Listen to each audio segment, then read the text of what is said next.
Good morning, my brothers and my sisters. Najua nawapendaga sana. Yeah? So, kama leo nimekuja kuambia tunatafuta magari ama tunataka magari. So, kama uko hapa uko na gari yako unataka kuuza, gari yoyote ile. Sawa. Either ya Uber, gari tu yoyote ile. Na sio lazima ikuwe haina loan. Hata kama iko na loan, either Mombasa, microfinance, hizi mabank, sacco, mali tu popote tu. Unaona?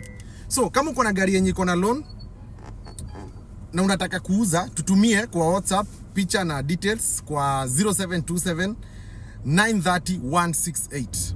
0727 930 168. Tutakuja mahali gari iko, tutaona na tutaongea na tutaona itakuwaje. Hata kama wewe ni broker na maybe kuna mtu wako mwenye umesikia anataka kuuza gari, tutumie na tutakupatia commission yako. Sawa. Yes, deal ikienda through, mshahara yako utapatiwa na kila kitu itakuwa sawa. Thank you guys.